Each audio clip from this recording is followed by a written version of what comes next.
Hello और नमस्कार मेरे दोस्तों, आपका बहुत-बहुत स्वागत है मेरे यूट्यूब चैनल पे। हम लोग पिछले वीडियो में हम लोगों ने हिस्ट्री ऑप्शनल का जो प्रीवियस ईयर पेपर है 2021 का जो एग्ज़ाम हुआ है यूपीएससी का, उसमें जो हिस्ट्री का जो पेपर है उसका पेपर 1 हम लोग डिस्कस कर चुके हैं। अब इस वीडियो में हम लोग इतिहास का जो सेकंड पेपर है पेपर 2 उसको हम लोग डिस्कस करने वाले हैं। तो साफ-साफ आपके दिमाग में आ जाना चाहिए ये यूपीएससी जो आईएएस का पेपर होता है वो है। दूसरी बात ये 2021 का पेपर है। तीसरी बात ये हिस्ट्री ऑप्शनल का पेपर है और चौथा ये पेपर हिस्ट्री का भी पेपर 2 का ये एनालिसिस हम लोग इसमें करने वाले हैं। तो चलिए क्वेश्चन नंबर 1 से हम लोग स्टार्ट करते हैं।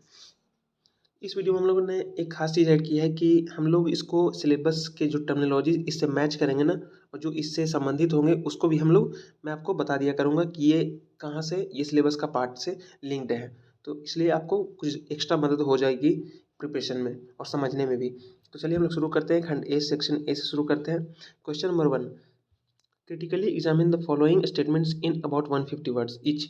तो हम लोग को जो नीचे दिए गए जो क्वेश्चंस हैं उनको 150 वर्ड्स में उसको आंसर देना है।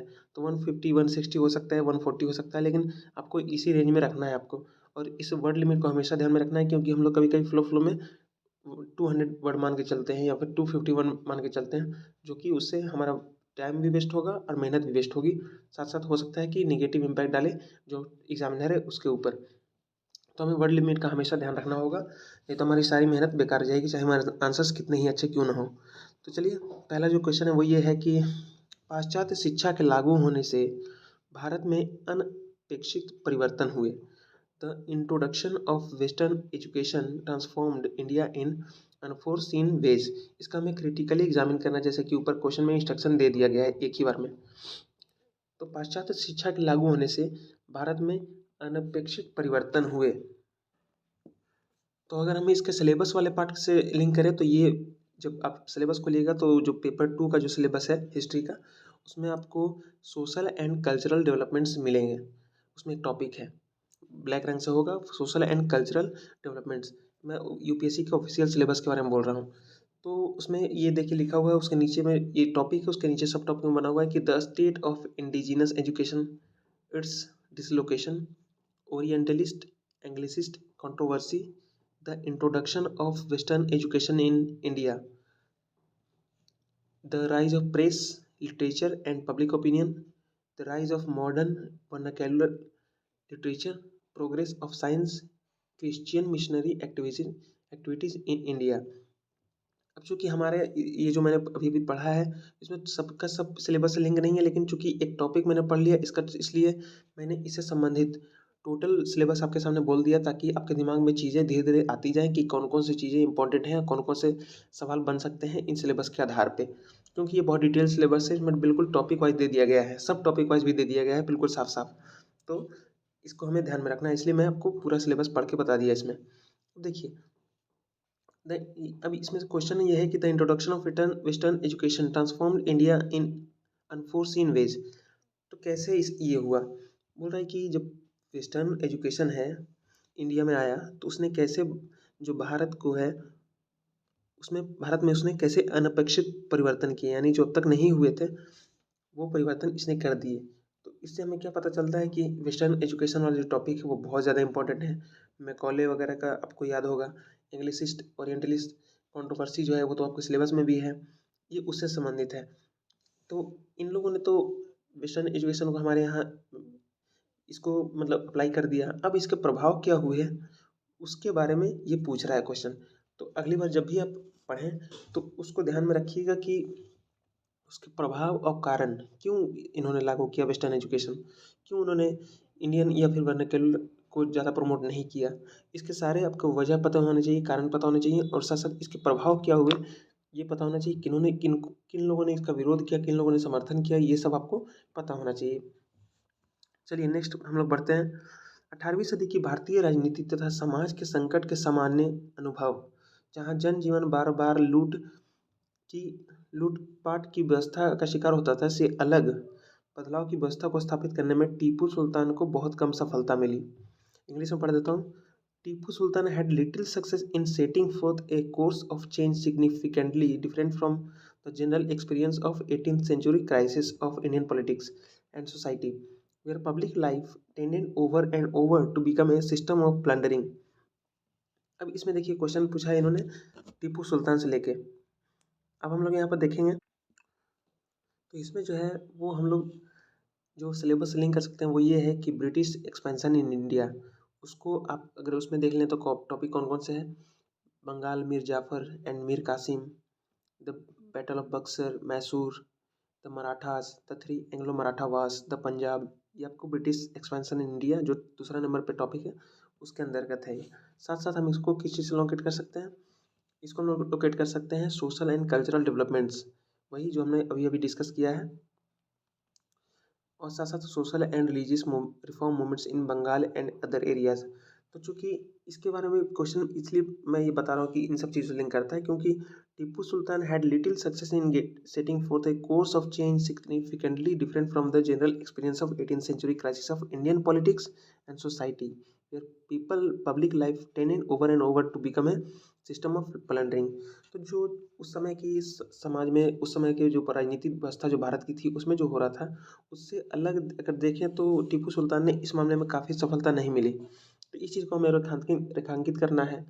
तो हम लोग अगर अगली बार जब आप पढ़ें टीपू सुल्तान को या अभी पढ़ रहे होंगे तो उसको ध्यान रखिएगा कि इसमें जो जनरल एक्सपीरियंस जो बोला गया है तो इसमें आप टीपू सुल्तान के पॉलिटिक्स के बारे में ज़रा देखिएगा कि उसका प्रभाव किस तरह से अपनी जनता पे था और अगल बगल वाले स्टेट्स पे था, और ब्रिटिश के साथ उसका कैसा संबंध था उस पर आपको फोकस करना है। दूसरा कि सोसाइटी के बारे में जो बोल रहा है ये कि ये किस कि इसने कौन कौन से काम ऐसे किए जो कि सोसाइटी को अलग तरीके से प्रभावित कर रहा था। जैसे कि यहाँ पर लिखा गया जहाँ जनजीवन बार बार लूटपाट की व्यवस्था का शिकार होता था, तो इसको भी एग्जाम्पल आपको देना होगा कि कैसे जो उस समय की आम जो भारतीय राजनीतिक और समाज के जो संकट थे उसमें बार बार लूटपाट की व्यवस्था थी। इसको आपको एक दो एग्जाम्पल के साथ आपको इसको जस्टिफाई करना पड़ेगा, और साथ साथ ये भी दिखाना होगा कि कैसे टीपू सुल्तान ने इस बारे में कोशिश की, उसको उतनी सफलता नहीं मिल पाई। तो इस तरीके से इस क्वेश्चन का आंसर हम लोग दे सकते हैं। द थर्ड वन इज देसी प्रेस अधिनियम वर्नाक्यूलर प्रेस एक्ट 1878 को देसी प्रेस पर बेहतर नियंत्रण के लिए बनाया गया था, जिससे सरकार और अधिक प्रभावी तरीके से राजद्रोही लेखन को दंडित एवं दमित करने में सशक्त बन सके। इंग्लिश में है the vernacular press act of 1878 was designed for better control of the vernacular press and to empower the government with more effective means of punishing and repressing seditious writings। तो इसका अगर हम लोग सिलेबस से connection देखें तो syllabus इसका connection ये है कि जो 5वां नंबर पे सोशल एंड कल्चरल डेवलपमेंट्स है उसी में अगर आप देखिएगा तो उसमें rise of press, literature and public opinion ये सब टॉपिक है। उसके साथ साथ the rise of modern vernacular literature ये भी आपका है। प्रोग्रेस ऑफ साइंस है, ये भी आपका उसमें सब टॉपिक दिया गया है जिससे हम इसको रिलेट कर सकते हैं। तो इसमें बोल रहा है कि वर्नाक्यूलर प्रेस एक्ट जो बनाया था सरकार ने उस समय ब्रिटिश सरकार ने, वो सरकार को ताकत देने के लिए था ताकि वो जो वर्नाक्यूलर प्रेस है उसको अच्छे से हम लोग डील कर सकें। साथ साथ जो सिडेशियस राइटिंग्स हो रही थी, जो राजद्रोही लेखन जो हो रहा था उस समय, उसको वो अच्छे से दमित कर सके, उसको पनिश कर सके। तो इससे हमें ये समझना पड़ेगा कि जो 1878 का एक्ट है वो कैसे, उसका फीचर्स क्या था। जब तक हम उसके फीचर्स के बारे में नहीं जानेंगे तब तक हम इसको नहीं हम बता पाएंगे कि इसका आंसर क्या होगा। तो फीचर्स को जानना जरूरी है, तभी हम बता पाएंगे कि हाँ ये चीज़ें जो है उस समय की ब्रिटिश सरकार के विरोध में थी और इसको इसलिए उन्होंने ये एक्ट को लाया, और इसके ज़रिए इस तरीके से इन प्रोविजंस के ज़रिए वो इंडियन प्रेस को दमित कर रहे थे, और जो राजद्रोही उनके नज़र में जो राजद्रोही थे उनके विरोध में ये लिख रहे थे, तो उनको कैसे उन्होंने दमित किया इस प्रेस एक्ट के माध्यम से वो हमें देखना होगा। द नेक्स्ट इज 1920 के दशक में भारत में कम्युनिस्ट आंदोलन के उदय ने ट्रेड यूनियन आंदोलन को एक उग्रवादी तथा क्रांतिकारी सामग्री प्रदान की। The rise of the communist movement in India in the 1920s lent a militant and revolutionary content to the trade union movement. तो अगर हम इस क्वेश्चन को अगर सिलेबस से लिंक करें तो जो 9 नंबर जो आपको टॉपिक मिलेगा, सब टॉपिक, उसमें देखिए आपको मिलेगा राइज ऑफ गांधी। उस राइज ऑफ गांधी में मैं पूरा इसको पढ़ लेता हूँ ताकि आपको दिमाग में कुछ कुछ आ जाए बातें। Character of Gandhian nationalism, Gandhi's popular appeal, Rowlatt satyagraha, the Khilafat movement, non cooperation movement, national politics from the end of the non cooperation movement to the beginning of the civil disobedience movement, the two phases of the civil disobedience movement, Simon Commission, the Nehru Report, the Round Table Conferences, nationalism, peasant movements, nationalism and working class movements. यहीं पे ये जो nationalism and working class movement है उसी से संबंधित ये हमारा क्वेश्चन है। आगे है women and Indian youth and students in Indian politics 1885 to 1947, the election of 1937 and the formation of ministries, Cripps mission, the quit India movement, the Wavell plan, the cabinet mission. तो ये इसमें सब topics मैंने आपको पढ़ के एक बार बता दिए ताकि आगे भी क्वेश्चन आएगा तो हम लोग सिर्फ उसको जो टॉपिक रेलिवेंट होगा सिर्फ वही पढ़ेंगे। जैसे कि इस क्वेश्चन में जो रेलिवेंट है वो बस ये है कि nationalism and working class movements. तो यहाँ पर ये बोला है कि जब कम्युनिस्ट मूवमेंट इंडिया में 1920 में राइज हुए तो इससे ये हुआ कि ट्रेड यूनियन को जो है वो एक मिलिटेंट और रेवोल्यूशनरी कंटेंट मिल गया उसको। क्या ये बात सही है? तो हम लोग को क्या करना पड़ेगा इसके लिए? हम लोग को एक तो जानने को मिल गया कम्युनिस्ट मूवमेंट इसमें इम्पोर्टेंट है। दूसरा ये कि कैसे उसका राइज हुआ, क्या है उसका इम्पैक्ट पड़ा, उसको हम लोग को देखना होगा। उसका हम कांग्रेस पे क्या इफेक्ट पड़ा, या फिर ये जो हमारी ब्रिटिश सरकार है उस पर क्या इफेक्ट पड़ा, या फिर ट्रेड यूनियन मूवमेंट जो चल रहा था उससे क्या इफेक्ट पड़ा, उसमें महिलाओं का क्या योगदान था। ऐसा अगर कुछ विशेष अगर महिलाओं का योगदान हो या किसी दलित का योगदान हो तो आपको हमेशा याद रखना चाहिए। ये अगर आपने जोड़ दिया अपने आंसर्स में तो आपका आंसर्स क्वालिटी बहुत ज़्यादा बढ़ जाती है और आपको एक्स्ट्रा मार्क्स आप फेच कर सकते हैं। Next is E number question. 20वीं सदी के प्रथम दशक में देश के राजनीतिक फलक की खाली जगह को भरने हेतु क्रांतिकारी समूहों के उदय के लिए उपयुक्त वातावरण था। In the first decade of the 20th century, the atmosphere was ripe for the emergence of revolutionary groups to fill up the vacant space in the political map of the country। तो इसमें भी आपका जो syllabus से link part है वो मैं आपको बता देता हूँ। तो आप अगर 8वां नंबर जो सब टॉपिक है उसमें देखेंगे तो उसमें लिखा है कि the beginning of revolutionary extremism in India. दूसरा है 9वां जो सब टॉपिक है उसमें आप देखेंगे उसमें लिखा हुआ women and Indian youth and students in Indian politics from 1885 to 1947। तो ये दोनों जो पार्ट है वो हमारे इस क्वेश्चन को बनाता है। उसी के अंदर ये कवर्ड है क्वेश्चन।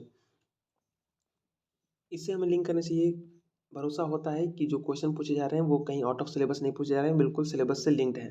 तो चलिए अब इसको हम लोग कैसे आंसर दे सकते हैं, इससे हमें कैसे हम लोग आगे के क्वेश्चन कैसे बना सकते हैं, कैसे हमें पढ़ना चाहिए उसके तरीकों का पता लगाते हैं। तो देखिए इसमें लिखा है कि the emergence of revolutionary groups. तो ये हमारे लिए इंपॉर्टेंट टॉपिक हो गया। अगर हम लोग पढ़ेंगे तो हम लोग को ध्यान रखना होगा कि रिवोल्यूशनरी ग्रुप्स को लेके क्वेश्चन यूपीएससी पूछ चुकी है पहले ही, तो हमें उस पर ध्यान देना होगा। अब किस तरह से पूछती है, क्या रहा कि जैसे जैसे रिवोल्यूशनरी ग्रुप्स का जो उदय हुआ उसके चलते जो पॉलिटिकल मैप में जो वैकेंसी थी वो फिलअप करने में एक मदद मिली। तो उस समय कौन सा पॉलिटिकल गैप था, वहाँ पे कौन सा वैकेंट स्पेस था इसकी बात की जा रही। तो आप लोग को याद होगा कि जब 1921 में जब 1922 में जब नॉन कॉपरेशन मूवमेंट जब गांधी जी ने विड्रॉ कर लिया था अचानक से, तो उसके बाद एक्सट्रीमिस्ट लोग आगे आ गए थे।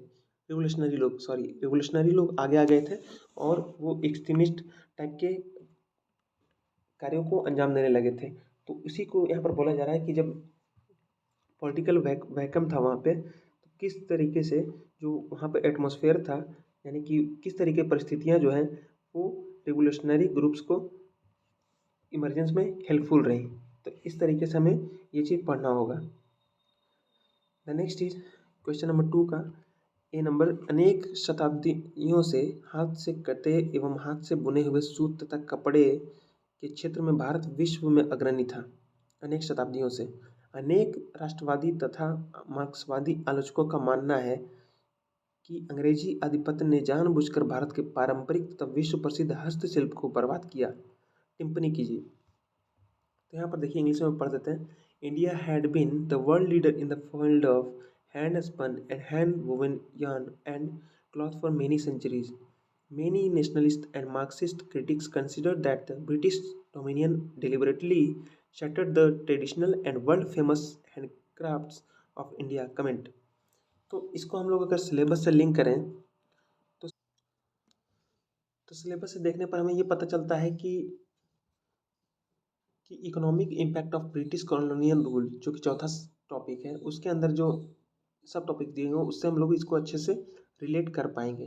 जैसे कि यहाँ पे दिया हुआ है land revenue settlements in British India, the permanent settlement, Ryotwari settlement, Mahalwari settlement, economic impact of the revenue arrangements, commercialisation of agriculture, rise of landless agrarian labours, impoverishment of the rural society, dislocation of traditional trade and commerce, deindustrialization, decline of traditional crafts, drain of wealth, economic transformation of India, railroad and communication network, including telegraph and postal services, famine and poverty in the rural interior, European business enterprise and its limitations। तो हम लोग देख सकते हैं कि जो यहाँ पे पूछा गया इम्पैक्ट क्या था, कैसे उसको चेंज कर दिया इन्होंने। जो हमारे यहाँ जो पहले ट्रेडिशनल में जो हमारे यहाँ पारंपरिक जो हाथ से कटे हुए बनते थे सूत और कपड़ों के क्षेत्र में जो भारत अग्रणी था, उसको कैसे अंग्रेजी हुकूमत ने जानबूझकर उसको ध्वस्त कर दिया और उसके जगह पर अपना इंटरेस्ट को इन्होंने प्रमोट किया और भारत का इकोनॉमिक ड्रेन किया। तो उसी उसी को हम लोग इसको डिस्कस करेंगे। अब बताइए कैसे हम लोग इसको हल करें, इससे क्या सीख सकते हैं। इसमें अगर हम लोग देखें तो पहले तो पता चलता है कि जो ड्रेन ऑफ वेल्थ का थ्योरी है और जो भारत का जो डी इंडस्ट्रियलाइजेशन हुआ उससे ये क्वेश्चन उठ के आया है। और साथ साथ dislocation of traditional trade and commerce, ये टॉपिक अगर हम देखें सिलेबस में तो ये लिखा है, उसी से ये क्वेश्चन इन्होंने बनाया है। तो हम लोग को ये ध्यान रखना होगा कि क्या कारण थे और किस तरीके से जो ब्रिटिश लोगों ने किया, जो हमारे पारंपरिक उद्योगों को ध्वस्त कर दिया और अपने उद्योगों को प्रमोट किया, अपने इंपोर्ट को बढ़ावा दिया। हमारे जो कच्चे माल के एक्सपोर्ट वो है वो उन्होंने बढ़ावा दिया और अपने इंपोर्ट को भी बढ़ावा दिया इंडिया में। तो इसका क्या क्या प्रभाव पड़ा और इसके चलते हमारी इंडस्ट्री की क्या हालत हो गई, उसके चलते हमें किस चीज़ों का लॉस हुआ, उस तरीके से कैसे हमारे यहाँ पॉवर्टी आई, हमारे यहाँ किस तरह से समाज पर प्रभाव पड़ा, इन सब चीज़ों को हमें इसको समझना होगा। तो इस तरीके से हम इस टॉपिक को कवर कर सकते हैं। नेक्स्ट इज औपनिवेशिक शासन के दौरान भारत में राष्ट्रवाद ने किन विभिन्न तरीकों से अपने आप को प्रकट किया। What were the various ways in which nationalism manifested itself in India during colonial rule. तो इसके अगर हम लोग बात करें कि औपनिवेशिक शासन के दौरान, तो इसके सिलेबस से अगर लिंक करें तो ये हो जाएगा। तो ये एक बहुत ही ब्रॉड टॉपिक है, इसके बहुत मैच्योर इसका आंसर होगा। आप इसका देखिए मार्किंग 20 नंबर का है लगभग। तो इसमें हम लोग कैसे इसका आंसर देंगे, पहले तो ये बहुत सारे टॉपिक से जुड़ा हुआ है। अब देखिए कौन कौन से टॉपिक से सिलेबस जुड़ा हुआ है। तो ये है social and cultural development 5 number. छठा number social and religious reform movements in Bengal and other areas, ये हो गया। 7वां number India response to British rule, ये हो गया। तो इस तरीके से ये तीन पूरे पूरे टॉपिक से ये कनेक्टेड है और उसमें बहुत सारे आयामों से हम इसका आंसर दे सकते हैं। तो इसमें पूछ रहा है कि कौन कौन से वो तरीके थे जिसके जरिए हमारा जो नेशनलिज्म जब हम लोग को समझ में आया, हम लोग के अंदर जो प्रकट हुआ नेशनलिज्म, तो कैसे वो सबको दिखने लगा, वो किन रूपों में दिखा, कहाँ कहाँ उसके एक्शन दिखे। तो जैसे कि हमारे यहाँ जो नेशनलिज्म हुआ तो उसके बाद क्या हुआ, हमारे अंदर चेतना आई। उसके बाद हम लोग जो ब्रिटिश के जो इकोनॉमिक जो ड्रेन हो रहा था उसको हम लोगों ने समझा, उसके खिलाफ प्रचार हुआ। उसके बाद इस पर किताबें लिखी गई। उसके बाद क्या हुआ कि जो रिफॉर्म मूवमेंट चल रहे थे, सोशल और रिलीजियस रिफॉर्म मूवमेंट चल रहे थे बंगाल में और दूसरे एरिया में, जैसे कि यंग बंगाल मूवमेंट है, फिर राम मोहन राय है, ब्रह्म समाज है, फिर दयानंद सरस्वती है। और फिर जो सोशल रिफॉर्म मूवमेंट जो इंडिया में चला, जैसे कि सती का है, विडो मैरिज का है, ये सब क्या था, ये सब जो हमारे अंदर राष्ट्रीय के भावना जागृत हो रही थी और जो समाज सुधार जो थे वो बिल्कुल इसी के अंदर आ रहे थे, राष्ट्रीय भावना के ही अंतर्गत थे वो।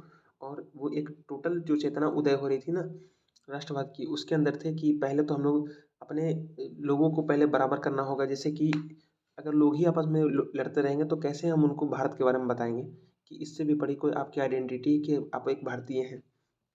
तो इसलिए आप सोशल जो रिफॉर्म हुए उसको आप अलग मान के मत चलिएगा, वो इसी के हिस्सा थे। उसके साथ साथ जो फिर बाद में जो कांग्रेस का गठन हुआ, उसके साथ साथ और भी दलों का गठन हुआ था, उतने सारे दलों का गठन हुआ था। उसके बाद जो हमारे यहाँ प्रेस जो लिख रही थी, हमारे जो राष्ट्रीयता की भावना के अनुरूप लिख रही थी, वो बंगाल ब्रिटिश को क्रिटिसाइज करती थी। ये सब किस चीज़ को लेके हो रहा था कि राष्ट्रवाद को प्रचार किया जाए। फिर जो आगे गांधी जी आए, फिर आगे जो भगत सिंह और जो रिवोल्यूशनरी एक्टिविटीज़ हुई, फिर जो चटगांव विद्रोह हुआ, तो इन सब चीज़ों को आप क्या किस तरीके से देख सकते हैं कि ये सब जो था वो नेशनलिज्म को वो इन रूपों में हम लोगों ने प्रकट किया उसको। जहाँ भी हमें जैसे स्वदेशी आंदोलन है, वहाँ पे हम लोगों ने कपड़े जलाए विदेशी के, तो इन चीज़ों से सब समझ सकते हैं कि हम लोगों में राष्ट्रीय चेतना जो आई वो इन रूपों में फिर प्रकट हुई। अब नेक्स्ट हम लोग का क्वेश्चन जो है वो ये है, ईस्ट इंडिया कंपनी का मानना था कि मीर कासिम के रूप में उन्हें एक आदर्श कठपुतली मिल गई है। हालांकि मीर कासिम की अपेक्षाओं पर खरा नहीं उतरा, कंपनी की अपेक्षाओं पर खरा नहीं उतरा। समालोचनात्मक विवेचना कीजिए। The East India Company had thought that they had found an ideal puppet in Mir Qasim. Mir Qasim however belied the expectation of the company. Examine critically. तो अब हम इसका सबसे पहले क्या करेंगे कि सबसे पहले हम इसका सिलेबस से क्या लिंकेजेज है वो हमें जानना चाहिए। तो सिलेबस को अगर हम लोग देखें तो उसमें दूसरे जो नंबर का टॉपिक है ब्रिटिश एक्सपेंशन इन इंडिया, उसमें ये साफ साफ लिखा हुआ है बंगाल, मीर जाफर एंड मीर कासिम। तो उसमें ये टॉपिक हो जाता है। साथ साथ क्या लिखा हुआ है, Bengal the conflict between the English and the nawabs of Bengal, Siraj and the English, the battle of Plassey, significance of Plassey, the battle of Buxar. तो ये सारे जो टॉपिक्स हैं वो इस सिलेबस के इन हिस्सों को लेके इन्होंने क्वेश्चन बनाया है। तो इस हिस्से से हम लोग इसको रिलेट कर सकते हैं आसानी से। तो क्वेश्चन के अनुसार अब हम लोग कैसे इसका तैयारी करेंगे, देखिए। तो अब हम लोग को मीर कासिम इम्पोर्टेंट हो गया क्योंकि इस पर क्वेश्चन पूछा है, तो मीर कासिम इम्पोर्टेंट है, वैसे भी सिलेबस में है। दूसरी बात कि हमें कैसे इसको पढ़ेंगे, मीर कासिम जब आएगा टॉपिक, या फिर बंगाल का जो प्लासी का युद्ध आएगा, बक्सर का युद्ध आएगा, तो उसको कैसे पढ़ेंगे। तो उसमें हमें जो इम्पैक्ट हुआ ओवरऑल उसको हमको ध्यान में रखना होगा। जैसे कि यहाँ पे पूछा है कि कंपनी ने तो मीर कासिम को जो बैठाया था वो एक कठपुतली के तौर पर बैठाया था कि हमें खजाना देगा, हमें अपना मालिक बनाएगा और ये बस शासन करने के लिए होगा, नाम का शासक होगा ये। लेकिन मीर कासिम ने उल्टा किया। इन्होंने बहुत सारे ऐसे काम किए जो कि कंपनी बिल्कुल नहीं चाहती थी। जैसे कि इन्होंने ट्रेजरी को यहाँ से मुर्शिदाबाद से शायद कहीं दूसरी जगह पे ट्रांसफ़र किया। उसके बाद इन्होंने जो टैक्सेशन टैक्सेशन नहीं बोल सकते उसको, जो कस्टम ड्यूटी थी उसको इन्होंने समाप्त किया। ऐसा ही कुछ इन्होंने किया जिससे कंपनी की उम्मीदों के ऊपर पानी फिर गया। तो इसी चीज़ को इन्होंने क्वेश्चन बना के पूछा है। तो हम लोग को जब भी कुछ भी पढ़े तो उसको बिल्कुल डिटेल में जानना है कि अगर कस्टम ड्यूटी समाप्त की गई सबके लिए तो उसका क्या इम्पैक्ट पड़ा होगा, अंग्रेजों पे क्या इम्पैक्ट पड़ा होगा, भारतीय जनता पे क्या इम्पैक्ट पड़ा होगा, इससे वहाँ के व्यापार पे क्या इम्पैक्ट पड़ा होगा, ओवरऑल क्या निकल के आ रहा है, ये हम लोग को समझना है। अब क्वेश्चन नंबर 3 को हम लोग देख लेते हैं। ब्रिटिश काल में अंग्रेजों की उपयोगितावादी सोच ने भारत को किस प्रकार प्रभावित किया। How did English utilitarian thinking impact India in the British era. तो हम लोग इसमें क्या इसको किस सिलेबस के किस पार्ट से लिंक कर सकते हैं, तो हम लोग चलिए देखते हैं। तो सिलेबस में अगर हम लोग देखें तो सिलेबस में आप तीसरा नंबर अगर टॉपिक उठाएंगे तो उसमें लिखा हुआ है early structure of the British Raj. मैं इसको पढ़ के बता देता हूँ। The early administrative structure from dyarchy to direct control, the regulating act of 1773, the Pitt's India act, the charter act 1833, the voice of free trade and the changing character of British colonial rule, the English utilitarian and India. यहाँ पे देखिए direct topic में ही सब topic में ही दे दिया गया है, the English utilitarian and India. साथ साथ the voice of free chain trade and the changing character of British colonial rule, इससे भी आप इसको रिलेट कर सकते हैं। साथ साथ चौथा नंबर जो टॉपिक है economic impact of British colonial rule, उससे भी आप इसको रिलेट कर सकते हैं। जैसे कि land revenue systems in British India. तो ये हमने सब पढ़ लिया इसको। हाँ, तो आप इसको रिवाइज कर सकते हैं। तो इस सिलेबस से यहाँ पे इस सिलेबस के इस पार्ट से इन्होंने लिंक करके ये क्वेश्चन बनाया है। तो इसमें बोला गया है कि how did English utilitarian thinking impact India in the British era. तो यूटिलिटेरियन का मतलब क्या होता है कि हम लोग इंडिया को यूज करेंगे और उसका उपयोग करेंगे सिर्फ अपने हित के लिए। इंडिया पे क्या प्रभाव पड़ रहा है, इंडियन लोगों पे क्या प्रभाव पड़ रहा है, उसको हम लोग नहीं देखेंगे। तो एक क्वेश्चन में पूछ लिया गया कि उसको प्रभाव इंडिया के ऊपर कैसे पड़ा। तो इसको हम लोग जानने के लिए जब भी हम लोग ब्रिटिश रूल के जो ओवरऑल कैरेक्टर है ना, उसको अगर हम लोग अगर अच्छे से एनालाइज करें तब इसका आंसर हम लोग दे पाएंगे। जैसे कि उसकी जो फॉरेन ट्रेड पॉलिसी है कि हम लोग कच्चा माल भेजेंगे और बाहर से कच्चा माल मंगाएंगे, और जो बाहर से फिनिश गुड मंगवाएंगे। दूसरी बात, यहाँ से जो फिनिश गुड हैंडीक्राफ्ट वगैरह है उस पर बहुत ज़्यादा इंपोर्ट ड्यूटी लगाएंगे, एक्सपोर्ट ड्यूटी लगाएंगे, और उधर से जो इंपोर्ट हो गया है उस पर बहुत कम इंपोर्ट ड्यूटी लगाएंगे। तो इस तरीके से ये प्रभाव देख सकते हैं। फिर शिक्षा में आप प्रभाव देख सकते हैं। उन्होंने वेस्टर्नाइजेशन कर दिया हमारी जो शिक्षा व्यवस्था है उसको। हम लोगों की जो मानसिक स्थिति है उसको हम लोगों को उन्होंने कम करके, या फिर क्या बोलते हैं, हमारा डिवैल्यूएशन किया उन्होंने। साइकोलॉजिकल रूप से हमें प्रभावित किया गलत तरीके से। इसके साथ क्या क्या है, इसके बाद उन्होंने ऐसी एडमिनिस्ट्रेशन लाया और ऐसा उन्होंने अपना पॉलिटिकल सेटअप बनाया जिसमें वो अपने हित को ज़्यादा ध्यान रखते थे, और उसमें ज़्यादा से ज़्यादा अंग्रेज़ों को टॉप लेवल पे उन्होंने भर्ती किया।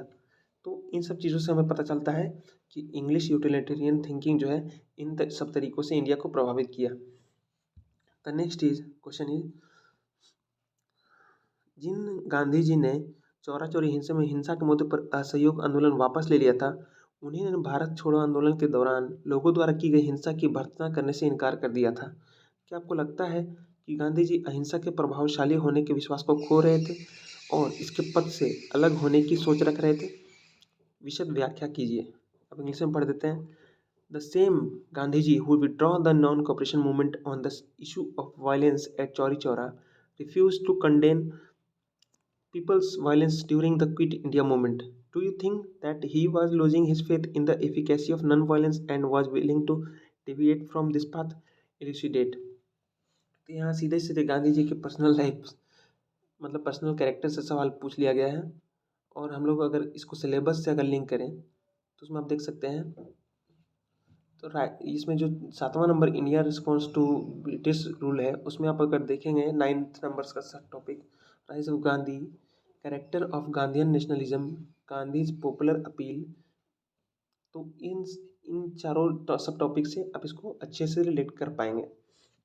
तो महात्मा गांधी का जो सबसे बड़ा नारा है उसमें एक अहिंसा का है, एक कि वो अहिंसा में विश्वास रखते थे। लेकिन चौरा चौरी में उन्होंने हिंसा जब हुई तो उन्होंने एक नॉन कॉपरेशन मूवमेंट वापस ले लिया था। जबकि जब उससे भी ज़्यादा स्केल पे जब 1942 में जब भारत छोड़ो आंदोलन के दौरान हिंसा हो रही थी तो इन्होंने उनकी निंदा करने से पीछे हट गई है। तो इसमें ये क्वेश्चन पूछ लिया गया है कि क्या इससे ये पता चलता है कि वो अपनी नॉन वायलेंस में आस्था खो रहे थे और इससे वो अपनी अहिंसा के पाथ की ओर आगे बढ़ रहे थे, इसको लेके इन्होंने क्वेश्चन पूछा है। तो इसका आंसर हम लोग कैसे दे पाएंगे? अब इससे आंसर तो देंगे बाद में, लेकिन इससे पहले हमें ये जानना चाहिए कि इससे लेके और भी क्वेश्चंस बन सकते हैं। जैसे कि अगर इसी तरह से नेहरू की पॉलिसी अगर पूछ ली जाए, उनकी पॉलिसी तो ऐसे समाजवादी रही है, उसके बाद उनकी फॉरेन पॉलिसी भी रही है प्रधानमंत्री बनने के बाद। तो उन सब चीज़ों को लेकर क्वेश्चन पूछा जाता है पर्सनल लेवल पे भी। यूपीएससी में इस बात का हमें ध्यान रखना है। और अगर इसका आंसर देना होगा तो किस तरीके से देंगे हम? तो इसके लिए आपको पहले तो चौरा चौरी जानना होगा, उसमें उसका थोड़ा सा मेंशन करना होगा आपको, उसका बैकग्राउंड। उसके बाद क्या है कि आपको जो क्विट इंडिया मूवमेंट के दौरान जो वायलेंस हो रहा था उसको थोड़ा मेंशन करना होगा। और इसके बाद आपको एनालिसिस करना होगा कि क्या सच में उनकी नॉन वायलेंस में आस्था थी। अगर नॉन वायलेंस में आस्था हट रही थी तो फिर उन्होंने फिर जब दंगे हुए नोआखाली में 1946 में, तो वो वहाँ पे अनशन पे क्यों बैठे? ये भी एक बात होता है। तो इन सब चीज़ों को लेके आपको अपना व्यू पॉइंट बनाना है। बिल्कुल ये तभी हो पाएगा जब आप समझदारी से सोचेंगे इसको तब। चलिए ठीक है, अब अगला क्वेश्चन हम लोग देखते हैं। हालांकि मराठे व्यक्तिगत रूप से चतुर एवं बहादुर थे, पर उनमें राष्ट्रीय स्वतंत्रता के लिए आवश्यक सामुदायिक भावना की कमी थी। तर्कों सहित विवेचना कीजिए। इंग्लिश में है, while individually the Marathas were clever and brave, they lack the corporate spirit so essential for national independence. Discuss with reasons. तो मराठा को लेकर क्वेश्चन पूछा गया है, और हम लोग इसको अगर सिलेबस में देखें तो दूसरे नंबर पे जो ब्रिटिश एक्सपेंशन इन इंडिया है उसमें देख सकते हैं आप कि उसमें the Marathas the three Anglo Maratha Wars, ये आपका टॉपिक सब टॉपिक दिया हुआ है।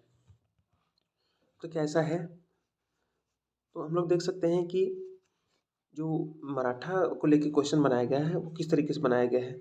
उन्होंने ये पूछा है कि वो बहादुर और क्लेवर थे, तो आपको इसको इस चीज़ को भी डिस्कस करना होगा आंसर में कि वो सच में बहादुर और क्लेवर थे। आपको थोड़ा सा इसमें इंगित करना होगा, ये नहीं कि पूरा आंसर इस पर डिपेंड कर दिया। थोड़ा सा आपको बताना होगा कि हाँ, इन सारे वारफेयर जैसे गुरिल्ला वारफेयर टेक्निक है उनकी, तो इन सब चीज़ों से हमें ये पता चलता है वो क्लेवर भी थे और ब्रेव भी थे। तो ये हम इसको जस्टिफाई कर सकते हैं। दूसरा है ये कि हम लोग ये बता सकते हैं कि वो कैसे, उनमें ये जो स्पिरिट थी वो कम थी, राष्ट्रीय स्वतंत्रता के लिए जो आवश्यक सामुदायिक भावना की कमी थी वो कैसे थी। आप देख सकते हैं कि उनमें आपसी जो फेडरल मराठा था उसमें कुछ कुछ इश्यूज थे। उसमें जो फेडरल मराठा का जो स्ट्रक्चर था वो कैसा था, और उनकी जो भावना थी वो क्या थी आखिरकार, वो उसका उनका मकसद क्या था, ये जब तक आपको नहीं पता होगा तब तक आप इसका आंसर नहीं दे सकते। तो इस तरीके से हमें पढ़ना होगा। ये क्वेश्चन हमें समझने से ये पता चलता है कि हमें पढ़ना कैसे है। क्वेश्चन नंबर 4 देखते हैं हम लोग। ए में, भारत में 1858 के बाद हुए प्रमुख संवैधानिक सुधारों तथा समाज एवं राजनीति पर उनके प्रभाव की विवेचना कीजिए। Discuss the major constitutional developments in India after 1858 and their impact on society and polity. तो इसको अगर हम लोग सिलेबस से लिंक करें तो 1858 के बाद का ये हमसे पूछ रहे हैं। तो जो 7वां नंबर का जो सिलेबस देखेंगे, 7वां नंबर जो टॉपिक है Indian response to India British rule, उसमें अगर आप जाएंगे तो उसमें 10वां नंबर का जो सब टॉपिक है constitutional developments in the colonial India between 1858 and 1935, तो बिल्कुल इसी से उठा के क्वेश्चन ये बना लिया गया है। अब आप इसमें देख सकते हैं पूछा है कि the discuss the major constitutional development in India after 1858 and their impact on society and polity. तो अगर हम किताब पढ़ेंगे तो उसको इस तरह से पढ़ना है कि 1858 के बाद और 1935 से पहले तक जो भी कॉन्स्टिट्यूशनल डेवलपमेंट हुए वो कौन कौन से कॉन्स्टिट्यूशनल डेवलपमेंट हुए और उनका सोसाइटी और पॉलिटी दोनों पे इम्पैक्ट कैसे पड़ा। जैसे कि 1935 का एक्ट था, उसमें ये बताया गया कि हम फेडरल रूप में कुछ चेंजेस किए गए कि इनके पास रेसिड्यूरी पावर होगी। उसके बाद ABC कुछ क्लास करके स्टेट में बांटा जाएगा, और कहीं कहीं पे रिजर्वेशन की व्यवस्था थी। फिर पार्लियामेंट्री रिफॉर्म्स था। फिर उसके बाद आपको 1970 में जब चेम्सफोर्ड रिफॉर्म्स आया 1999 का, तो उसको आपको देखना होगा। और उसको सिर्फ ऐसे ही नहीं देखना होगा, उसका प्रोविजंस को याद रख लिए। उसको हमें इस तरीके से देखना है कि उसके तरह तरह के प्रभाव कैसे हुए। जैसे कि इसमें तो पूछा है सिर्फ सोसाइटी और पॉलिटी पे, आपको इकोनॉमी पर भी ध्यान देना होगा, आपको और भी चीज़ों पे ध्यान देना होगा, नेशनलिज्म पे क्या प्रभाव पड़ा। इस तरीके से हमें ये चीज़ ध्यान में रखनी होगी, इस तरीके से हमारी पढ़ाई होनी चाहिए। नेक्स्ट क्वेश्चन है, 20वीं सदी के भारत में दलित दावेदारी की बदलती हुई प्रकृति की चर्चा कीजिए। Discuss the changing nature of Dalit assertion in India in the 20th century. तो सिलेबस में हम लोग देखें तो जो 15वां नंबर जो टॉपिक है Indian response to British rule, उसी में अगर लोग देखेंगे तो 14 नंबर जो सब टॉपिक है caste and ethnicity after 1947, backward caste and tribes in post colonial electoral politics, Dalit movements, उससे आप इसको लिंक कर सकते हैं। तो इसमें ये दलित मूवमेंट पर ये सवाल पूछा गया है कि दलित एसेशन के चेंजिंग नेचर को आप डिस्कस कीजिए 20th सेंचुरी में। तो इसके लिए हमें बिल्कुल ध्यान से ये बात दिमाग में रखनी होगी कि जो दलित एसेशन को लेके जो सवाल है वो यूपीएससी में पूछा गया है। अगर इसमें आप अगर करंट का, अगर न्यूज़ का, अगर कोई आर्टिकल अगर आप डिस्कस कर देते हैं, कोई फैक्ट डिस्कस कर देते हैं जहाँ पर दलित एसेशन दिखाई देता है या फिर उसको दबाया गया है या फिर कुछ ऐसी घटना हुई है करंट अफेयर में, अगर उसको आप दे देंगे तो एग्जामिनर आपको मार्क्स देने से पीछे नहीं हटेगा। तो इस चीज़ को आप लोग ध्यान रखिएगा। नेक्स्ट इज विभाजन के पश्चात देशी रियासतों को किस प्रकार भारतीय संघ में शामिल किया गया था। इसमें सरदार पटेल ने क्या भूमिका निभाई। How were the princely states integrated in the Indian union after the partition. What role did Sardar Patel play in it. तो ये क्वेश्चन पूछा गया है। अब इसका आंसर देने से पहले अब हमें ये पता लगाना है कि ये सिलेबस के किस पार्ट से संबंधित है। तो Indian response to British rule अगर हम लोग देखें, उसी में अगर हम लोग जाएं तो उसमें आपको सिलेबस से लिंक करने को मिल जाएगा। इसमें आप देख सकते हैं तो 12वां नंबर जो सब टॉपिक है वो ये है कि politics of separatism, the Muslim league, the Hindu Mahasabha, communalism and the politics of partition, transfer of power, independence. उसके बाद 13वां नंबर जो सब टॉपिक है वो ये है consolidation as a nation, Nehru's foreign policy, India and her neighbours, the linguistic reorganisation of states, regionalism and regional inequality, integration of princely states, princes in electoral politics, the question of national language। तो इन दोनों सब टॉपिकों से हम इसको relate कर सकते हैं। अब यहाँ पर अगर हम लोग सरदार पटेल से देखिए रिलेटेड क्वेश्चन आया तो सरदार पटेल हमारे लिए इंपॉर्टेंट हो गए। महात्मा गांधी से पहले पूछ चुका है, जवाहरलाल नेहरू से भी क्वेश्चन पूछे जाते हैं। और जैसे से हम लोग आगे बढ़ेंगे देखेंगे कौन कौन सी पर्सनालिटी जो इसमें महत्वपूर्ण है हमारे एग्जाम के पर्पज से। और साथ साथ इसमें बोला गया है कि how were the princely state integrated in the Indian union after the partition.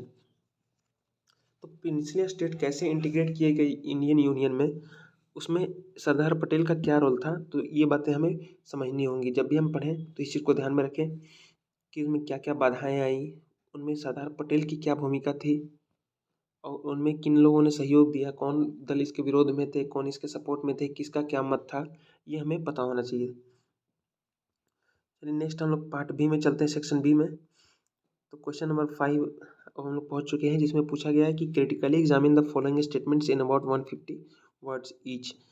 उसी तरह का क्वेश्चन है, निम्नलिखित कथनों में से प्रत्येक का लगभग 150 शब्दों में समालोचनात्मक परीक्षण कीजिए। मैंने आपसे पहले ही बोला है कि एक तो वर्ड लिमिट का ध्यान रखना है, दूसरा बात ये कि क्या कहने को पूछ रहा है वो, क्या वो एनालाइज करने को कह रहा है या फिर कमेंट को करने को कह रहा है, या फिर वो एनालाइज हो गया, कमेंट हो गया, उसके बाद डिस्कस करने को बोल रहा है वो। इन चीज़ों का हमें ध्यान रखना है, एग्जामिन करने को बोल रहा है, ठीक है। तो चलिए पहला क्वेश्चन हम लोग देखते हैं। इस बात के कई कारण थे जिनकी वजह से औद्योगिक क्रांति पहले इंग्लैंड में हुई। There were many reasons why the industrial revolution first happen in England. तो हम लोग पार्ट बी में अगर चले जाएं अपने सिलेबस के, तो उसमें आप साफ साफ देख सकते हैं कि इंडस्ट्रियलाइजेशन उसमें 18वां नंबर का टॉपिक है, जिसके अंदर जो पहला टॉपिक है सब टॉपिक वो है English industrial revolution, causes and impact on society. ये बिल्कुल सिलेबस से उठा के क्वेश्चन पूछ लिया गया है। सिलेबस में ही लिखा हुआ है English industrial revolution, causes and impact on society. साथ साथ कौन कौन से इंडस्ट्रियलाइजेशन हमें और पढ़ने हैं, जैसे कि यूएसए का, जर्मनी का, रशिया का, जापान का। और तीसरा ये है कि इंडस्ट्रियलाइजेशन एंड ग्लोबलाइजेशन, इन दोनों का क्या लिंकेज है, इनका क्या प्रभाव पड़ा, इनके क्या कारण थे, वो भी आपको जानना है। तो चलिए अब हम देखते हैं कि इसका आंसर देख के हम लोग क्या सीख सकते हैं। सबसे पहले कि ये इंडस्ट्रियल रिवोल्यूशन हमारे लिए बहुत इंपॉर्टेंट है, इससे क्वेश्चन पूछ लिया गया है, तो इसको हमें आगे भी कंटिन्यू करना होगा। दूसरा ये इसने कारण पूछा है कि इंग्लैंड में क्यों हुए, तो अगली बार ये भी पूछ सकता है कि यूएसए में या फिर जर्मनी में, जापान में किन कारणों से होगा, वहाँ पे ये पूछा जाता है। उसके बाद जो वहाँ पे जो भी कारण थे उसके प्रभाव क्या क्या हुए ये पूछे जा सकते हैं। तो इस तरीके से क्वेश्चन बन सकते हैं आगे। नेक्स्ट है कि नेपोलियन की महाद्वीपीय व्यवस्था को सबसे बड़ी भूल माना जा सकता है तथा इसे गलत निर्देशित ऊर्जा के स्मारक के रूप में वर्णित किया जा सकता है। तो इसका जो क्वेश्चन है इंग्लिश में वो ये है कि Napoleon's continental system may be regarded as the greatest blunder and may be described as a monument of misdirected energy. तो ये जो क्वेश्चन है वो कहाँ से इसको लिया गया है, तो हम लोग देखेंगे जो 17वां नंबर जो टॉपिक है ओरिजिन ऑफ मॉडर्न पॉलिटिक्स, तो उसमें आप देखेंगे तो जो पहला उसका सब टॉपिक है यूरोपियन स्टेट सिस्टम, फिर है American revolution and the constitution, French revolution and aftermath 1789 to 1815। फिर अगला है American civil war with reference to Abraham Lincoln and the abolition of slavery. Next is British democratic politics 1815 to 1850, parliamentary reformers, free traders, chartist. तो इसमें जो तीसरा सब topic है French revolution and aftermath from 1789 to 1815, इससे हम लोग इसको रिलेट कर सकते हैं। तो यहाँ पर पूछा गया है कि क्या जो नेपोलियन का जो कॉन्टिनेंटल सिस्टम था उसको ग्रेटेस्ट ब्लंडर बोल सकते हैं, और उसको ये भी बोला जा सकता है मोन्यूमेंट ऑफ मिसडायरेक्टेड एनर्जी। तो इसके बारे में हमें जानने के लिए सबसे पहले जानना होगा कि आखिर कॉन्टिनेंटल सिस्टम था क्या, उसका क्या प्रभाव पड़ा, उसके क्या क्या प्रॉपर्टी थे, ये हमें जानना होगा। और ये पूछा जा फिर उसके बाद जो इम्पैक्ट हुआ उसके उसके अनुसार ये हमें डिस्कस करना होगा कि क्या वो सचमुच ब्लंडर थे। तो इस तरीके से हमें तैयारी करनी होगी कि उसके सब कुछ हर आयाम को टच करना होगा। जैसे कोई भी टर्म आया तो अगर कोई जैसे कि यहीं पे कॉन्टिनेंटल सिस्टम की बात हुई तो जब तक हम लोग इसको जानेंगे ही नहीं तब तक इसका जवाब कैसे दे पाएंगे। तो इसको हमको अच्छे से समझना होगा और ये बहुत इंपॉर्टेंट हो गया है क्योंकि पूछा जा चुका है। अगला है कि चार्टिस्ट आंदोलन अपने घोषित उद्देश्यों को प्राप्त करने में सफल रहा, परंतु इस विचार का बीजारोपण करने में सफल रहा कि प्रतिनिधि प्रजातंत्र में सभी नागरिकों को शामिल किया जाना चाहिए। इंग्लिश में है the chartist movement fail to achieve its stated objectives but succeeded in seeding the idea that a representative democracy should include all citizens. तो हम लोग इसको कैसे डिस्कस करेंगे, हाउ विल डिस्कस इट। तो इसको पहले हम लोग जब सिलेबस से लिंक करते हैं तो इसमें हमें पता चलता है जो हम लोगों ने अभी अभी बोला ब्रिटिश डेमोक्रेटिक पॉलिटिक्स 17वां नंबर का जो टॉपिक है ऑरिजिन्स ऑफ मॉडर्न पॉलिटिक्स, उसका 5वां सब टॉपिक है वो ये है ब्रिटिश डेमोक्रेटिक पॉलिटिक्स 1815 टू 1850। उसके बाद बगल में है पार्लियामेंट्री रिफॉर्मर्स, फ्री ट्रेडर्स और चार्टिस्ट। तो उसी को लेके ये सवाल यहाँ से बनाया गया है। तो क्वेश्चन ये है कि चार्टिस्ट मूवमेंट के बारे में हमें पढ़ना होगा और उसके बाद क्या क्या इसका ऑब्जेक्टिव है ये जानेंगे, तब हम बता पाएंगे कि इसके कौन कौन से ऑब्जेक्टिव है जो ये नहीं अचीव कर पाया। और फिर रिप्रेजेंटेटिव डेमोक्रेसी के बारे में हमको जानना होगा कि आखिर रिप्रेजेंटेटिव डेमोक्रेसी क्या होती है। तो इन सब चीज़ों को जब तक हम लोग नहीं जानेंगे तब तक हम लोग इस क्वेश्चन का आंसर नहीं दे पाएंगे। तो अगली बार जब भी इसका पढ़ें तो उसका प्रभाव और जो तरीका इसमें बोला गया है कि कौन कौन से उसके ऑब्जेक्टिव्स थे, हो सकता है कि अगली बार कुछ और इसके लेके ऑब्जेक्टिव को लेकर कुछ और क्वेश्चन पूछ लिया जाए, तो इसका हमें ध्यान रखना होगा। नेक्स्ट है शीत युद्ध के दौरान गुटनिरपेक्ष आंदोलन के कुछ महत्वपूर्ण नेता इस आंदोलन को सैन्य गुटों से दूर रखना चाहते थे। During the cold war some important leaders of the non aligned movement wanted to keep the movement away from the military blocs. अब ये कोल्ड वॉर से लेके क्वेश्चन है। अब इसका हम लोग सिलेबस में देखें तो यहाँ पर साफ साफ लिखा हुआ है, जो सबसे लास्ट टॉपिक है 27वां number disintegration of Soviet union and the rise of the unipolar world. उसके बाद जो पहला सब टॉपिक है इसके अंदर वो ये है factors leading to the collapse of Soviet communism and Soviet union 1985 to 1991। दूसरा है political changes in east Europe 1989 to 2001। तीसरा है end of the cold war and US ascendancy in the world as a lone super power. तो उससे ये हम इसको relate कर सकते हैं। तो कोल्ड वॉर हमारे लिए इंपॉर्टेंट हो गया क्वेश्चन के अनुसार। पूछा हुआ during the cold war some important leaders of non aligned movement wanted to keep the movement away from the military blocs. तो हमें नॉन अलाइंड मूवमेंट के बारे में पता होना चाहिए, वो क्या इनका मकसद था ये पता होगा तब हम इसका जवाब दे पाएंगे। कोल्ड वॉर क्या है ये भी हमें पता होगा तब जवाब दे पाएंगे इसका। इसके साथ साथ जो मिलिट्री ब्लॉक्स कौन कौन से उस समय थे उसके बारे में जानकारी नहीं होगी तो हम इसका आंसर नहीं दे पाएंगे। और इनका सारे आंसर हम लोग को 150 वर्ड्स में ही देना है, इस बात का हमें ध्यान रखना है और क्रिटिकली एग्जामिन करना है, ये हमें इस बात का भी ध्यान रखना है। ठीक है। नेक्स्ट है अरब देशों ने नासिर को ऐसे नेता के रूप में देखा जो उस दबाव के सामने खड़ा रह सकता है जो पश्चिमी देश मिस्र पर इसराइल के साथ शांति बनाने के लिए डाल रहे थे। इसमें है क्या कि the Arab countries looked up to Nasser as a leader who would withstand the pressure exerted by western countries on Egypt to make peace with Israel. तो इसका जब हम लोग सिलेबस में इसका देखते हैं तो सिलेबस में इसका जो पार्ट हम लोग तो ये 24 नंबर जो है लिबरेशन फ्रॉम कॉलोनियल रूल, उसका जो सब टॉपिक है उसको मैं पढ़ के बता देता हूँ। Latin America Bolivar, Arab world Egypt, तीसरा है अफ्रीका अपार्थाइड टू डेमोक्रेसी, चौथा है साउथ ईस्ट एशिया वियतनाम। तो इस सेक्शन से हम लोग ये क्वेश्चन को रिलेट कर सकते हैं। अब देखिए अरब कंट्रीज में ने पूछा है, उसमें इजिप्ट के बारे में भी इसमें मेंशन है, तो ये चीज़ हमारे लिए इंपॉर्टेंट हो गई है, इस पर हमें ध्यान रखना होगा।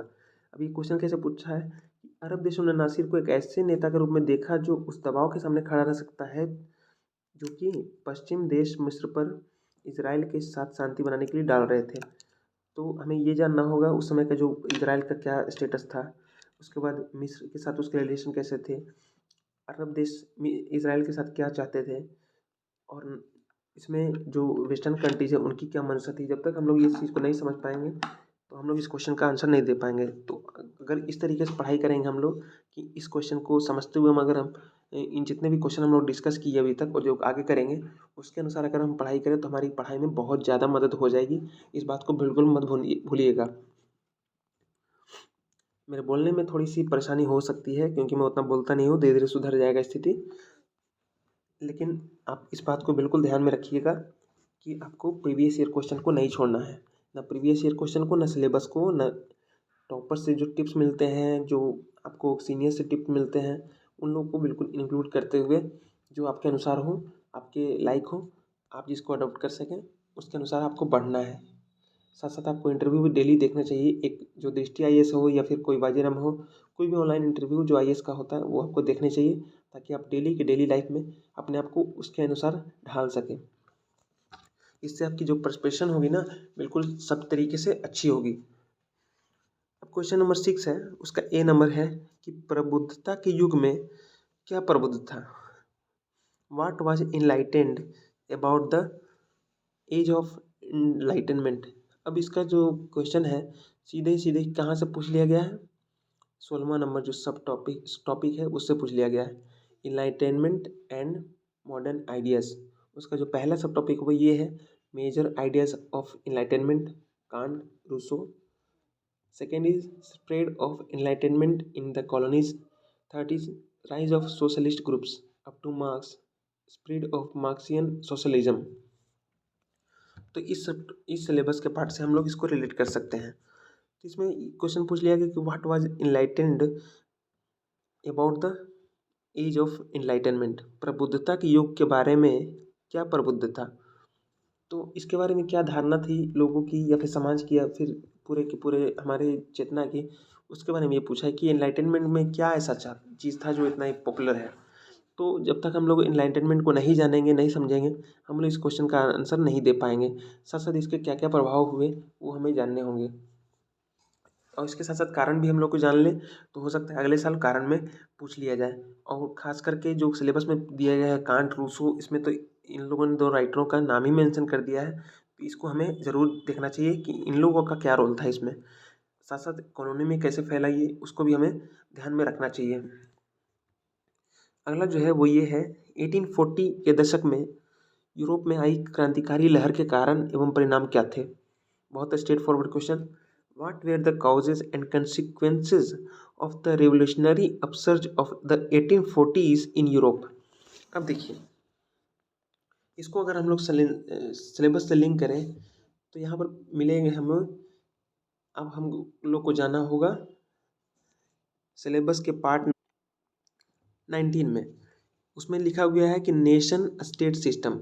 उसमें अगर हम लोग पहला सब टॉपिक देखें तो उसमें है rise of nationalism in 19th century, दूसरा है nationalism state building in Germany and Italy, third is disintegration of empires in the face of the emergence of nationalities across the world. तो इस चीज़ को हम लोग इससे रिलेट कर सकते हैं।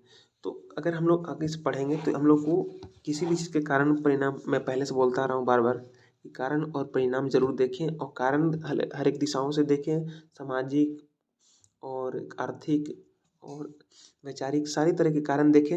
और दूसरी बात कि आपको परिणाम भी इसी तरीके से सब तरफ देखना होगा कि उसके क्या क्या किस दिशा में परिणाम, किन किन सेक्टरों में परिणाम हुए हैं। अब यहाँ पर देखिए रेवोल्यूशनरी अपसर्ज जो हुआ 1940s में पूरे यूरोप में, उसके बारे में पूछा गया है। तो ये बिल्कुल स्ट्रेट फॉरवर्ड क्वेश्चन है। तो किसी भी क्वेश्चन को आप देखें तो कॉजेज एंड कॉन्सिक्वेंसेस तो जरूर ही देखें उसका, इससे आपकी भी समझ बहुत अच्छी होगी। नेक्स्ट क्वेश्चन है कि दक्षिण अफ्रीका की श्वेत अल्पमत की सरकार रंग भेद की नीति को आधिकारिक नीति बनाकर वहां के मूल निवासियों को उनके आधारभूत अधिकारों से वंचित कर उनके साथ बुरा व्यवहार करती थी। वहां के लोग रंग भेद की नीति को समाप्त कर संक्रमणकालीन शासन लागू करने में कैसे सफल हुए। इंग्लिश में पढ़ देते हैं। The white minority government of south Africa treated the natives very badly by denying them fundamental rights and made apartheid as official policy. How were the people able to end apartheid policy and establish a transitional rule? अब देखिए, हम लोगों ने कहीं पे पढ़ा था कि ये जो श्वेत वाला जो मुद्दा था अपार्थीड वाला, वो कहीं पर सिलेबस में मेंशन है। अब हम लोग को देखना होगा कि कहाँ पे है। हाँ, 24 नंबर जो रिवलेशन फ्रॉम कॉलोनियल रूल है, उसमें अब 4 टॉपिक जो बताए थे, उसमें तीसरा जो सब टॉपिक है वो ये है कि अफ्रीका अपार्थीड टू डेमोक्रेसी। वहीं से ये सिलेबस में मेंशन है, वहीं से ये क्वेश्चन पूछा गया है। तो पूछा क्या है कि जो दक्षिण अफ्रीका की जो श्वेत अल्पमत की सरकार थी, वो रंग भेद की नीति को आधिकारिक नीति बनाकर वहाँ के मूल निवासियों को उनके आधारभूत अधिकारों से वंचित करके उनके साथ बुरा व्यवहार करती थी। वहाँ के लोग रंग भेद की नीति को समाप्त कर संक्रमणकालीन शासन लागू करने में कैसे सफल हुए।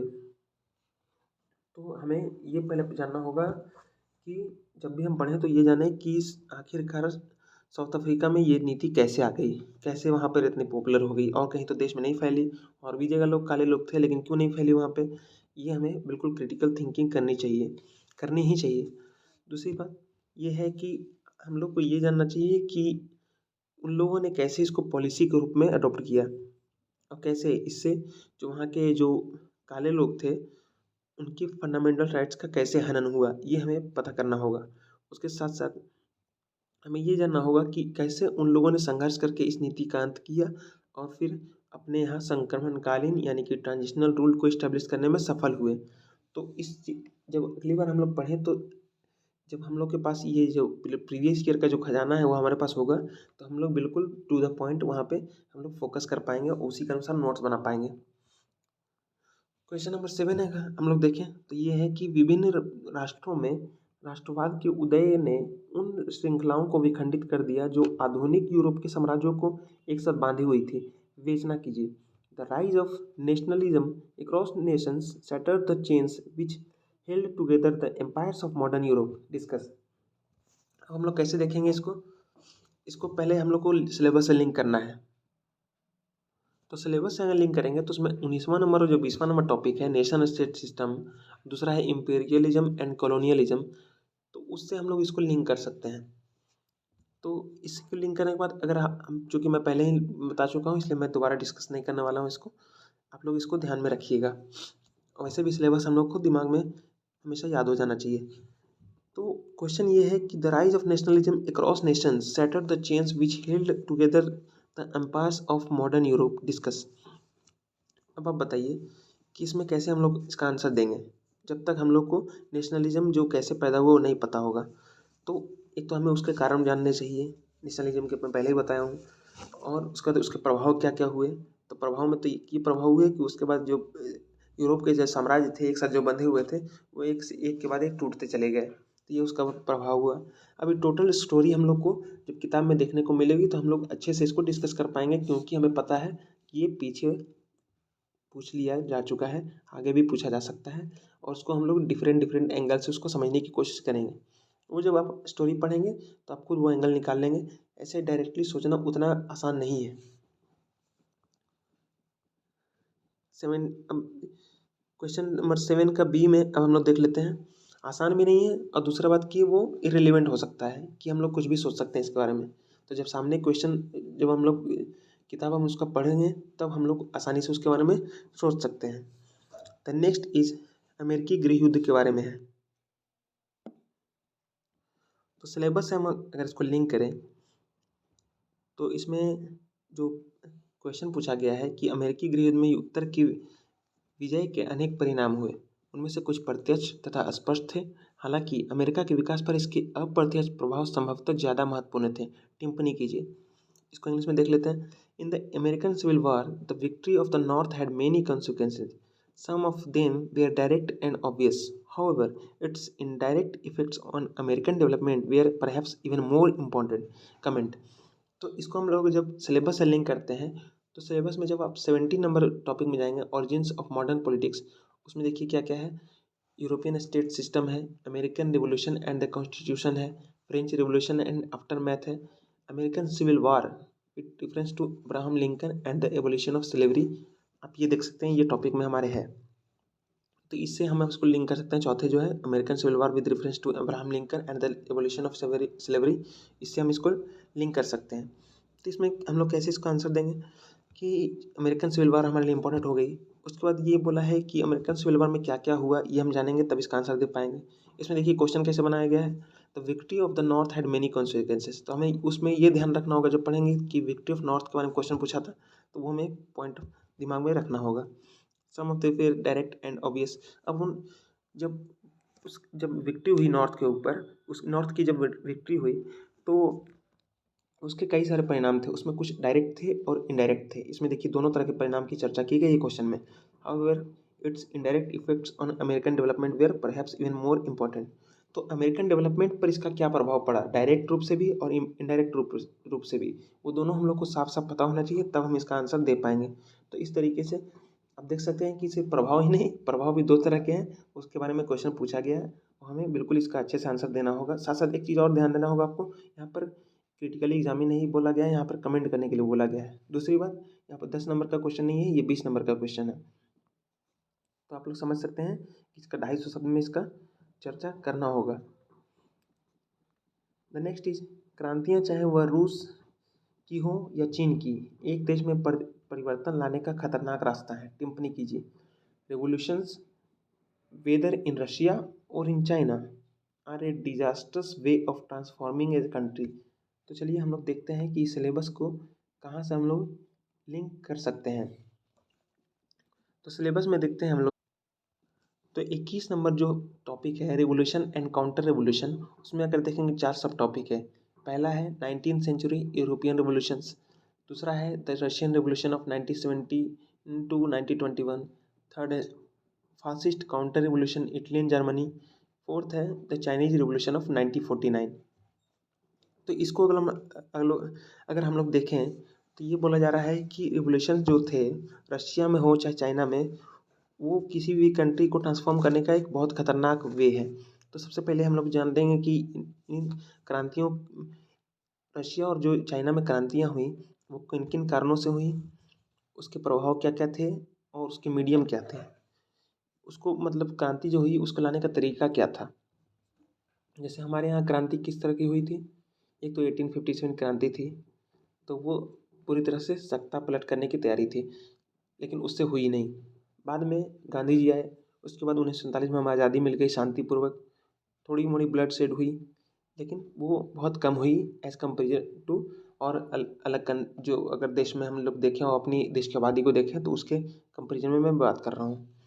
तो इस चीज़ को हम लोग देखने के बाद हम लोग बता सकते हैं कि हमारे यहाँ बहुत पीसफुल क्रांति हुई। तो उसमें ये बोला है कि जब रशिया और चाइना में क्रांति हुई तो वो किस तरीके से किसी भी कंट्री को ट्रांसफॉर्म करने का एक बहुत ही भयानक रास्ता है। तो इस तरीके से हमें ये क्वेश्चन तैयार करना होगा। तो अगली बार जब हम लोग ये क्रांतियाँ पढ़ेंगे तो इस चीज़ का हम लोग को ध्यान होगा, तो हम लोग अच्छे से इसको तैयार कर पाएंगे। और क्वेश्चंस रिपीट हो सकते हैं। हिस्ट्री में एक चीज़ और है कि क्वेश्चन रिपीट हो सकते हैं, थोड़ी सी एंगल चेंज करने की बात है। और एंगल छोड़िए, वर्ड ही चेंज कर दिया तो भी क्वेश्चन बदल सकता है। कमेंट की जगह पर डिस्कस कर दिया, डिस्कस की जगह पर एग्जामिन कर दिया, एग्जामिन की जगह एनालाइज कर दिया, तो क्वेश्चन का आंसर बदल सकता है। तो इसलिए आपको थोड़ा सा सतर्क रहना चाहिए। क्वेश्चन नंबर 8 देखते हैं। 20वीं सदी के पूर्वार्ध में एक लंबे युद्ध विराम के साथ यूरोप लगातार अपने आप से युद्धरत था। टिप्पणी कीजिए। Europe was at war with itself in the first half of the 20th century with a long ceasefire. Comment. अब इसको अगर हम लोग देखें तो ये जो बात हो रही है वो वर्ल्ड वार्स की हो रही है। पहले तो बात ये भी हो रही है कि 21वां नंबर का जो रिवोल्यूशन और काउंटर रिवोल्यूशन है, जिसमें हम लोग 19th सेंचुरी यूरोपियन रिवोल्यूशंस, फिर रशियन रिवोल्यूशन ऑफ 1970 टू 1921, उसके बाद fascist counter revolution Italy and Germany, उसके बाद वर्ल्ड वार्स, इसमें first and second world wars as total wars, societal implications, world war one causes and consequences, world war two causes and consequences. तो ये दोनों syllabus के part से हम इसको रिलेट कर सकते हैं। अब बोला गया है कि यूरोप है जो उसको वो बहुत लंबे समय तक युद्ध विराम के साथ युद्धरत भी था खुद में ही। तो कैसे हम इसको कर सकते हैं, समझ सकते हैं कि ये क्वेश्चन हम लोग आसानी से इसको समझ सकते हैं कि ये जो क्वेश्चन है वो ये वर्ल्ड वार से पूछा गया है, क्योंकि वर्ल्ड वार को ही देखें तो उसमें लगभग 20 सालों का अंतर है। तो 20 सालों के अंतर के बाद एक बीच में युद्ध विराम इसको मान सकते हैं, और बीच में अगल बगल में बहुत भयानक युद्ध हुए। तो और ये युद्ध कहाँ हुए थे? यूरोप में ही हुए थे। तो इस तरीके से मेजरली, तो इस तरीके से हम इसको समझ सकते हैं। तो इस तरह की अप्रोच हमें रखनी होगी, और साथ साथ जो वर्ल्ड वार के जो टॉपिक है वो बहुत ज़्यादा इंपॉर्टेंट है, और इसमें देख सकते हैं आप किस तरह से क्वेश्चन पूछा गया है। द नेक्स्ट इज शीत युद्ध की समाप्ति तथा एकल महाशक्ति के रूप में अमेरिका के उदय के प्रभाव अच्छे तथा बुरे दोनों रहे हैं। समीक्षा कीजिए। The impact of the end of the cold war and the emergence of the US as lone super power has been both good and bad. Discuss. तो इसमें क्या बोला गया है, इसको हम लोग अगर सिलेबस में इसको देखना चाहें तो आप देख सकते हैं कि यहाँ पे जो disintegration of Soviet union and the rise of the unipolar world है 27वां नंबर जो टॉपिक, उसमें ये कवर हो जाएगा। तो इसमें पूछा गया है कि जब कोल्ड वॉर ख़त्म हुआ तो उसका जो इम्पैक्ट था, उसके बाद जो यूएस जो है लोन सुपर पावर के रूप में आया, ये दोनों अच्छे भी थे और बुरे भी थे। तो किस तरीके से ये अच्छे थे बुरे थे, ये कॉजेज एंड कंसिक्वेंसेस पे इसका आंसर मिल जाएगा आपको। नेक्स्ट क्वेश्चन देखते हैं हम लोग। क्या आप समझते हैं कि अंतर्राष्ट्रीय विवादों के निपटारे तथा विश्व में शांति बनाए रखने में संयुक्त राष्ट्र संघ ने महत्वपूर्ण भूमिका निभाई है? Do you think that the United Nations organisation has played a significant role in resolving international disputes and ensuring peace in the world?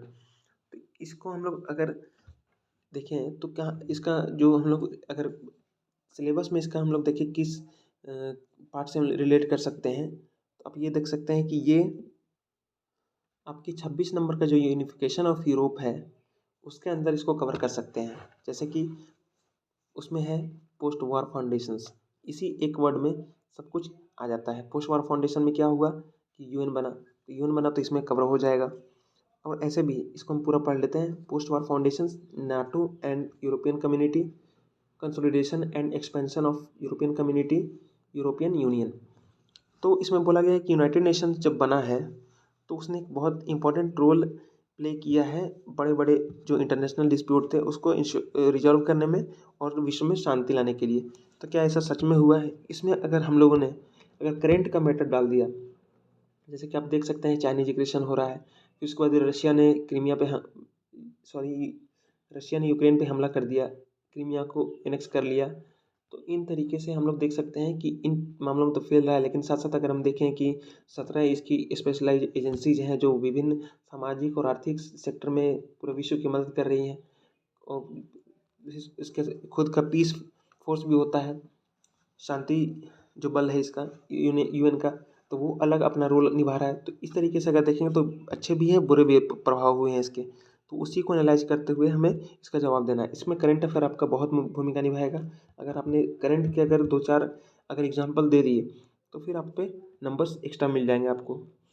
तो हमने इसी डिस्कशन के साथ पूरे के पूरे टॉपिक को पूरे के पूरे पेपर को डिस्कस कर लिया है, और 2021 का जो हिस्ट्री ऑप्शनल का पेपर है वो कंप्लीट हो चुका है। अगर आपने पहला पार्ट नहीं देखा है तो आप उसमें लिंक में देख सकते हैं। और अगर आपको आगे भी इसी तरह के अगर आपको चाहिए अपडेट्स तो आप चैनल को सब्सक्राइब करिए। अगर वीडियो पसंद आए ना पसंद आए तो आप इसको कारण सहित उसका आप रिस्पॉन्स दे सकते हैं। तो आज के लिए बस इतना ही। थैंक यू मेरे दोस्तों, फिर मिलते हैं आपसे। Thank you.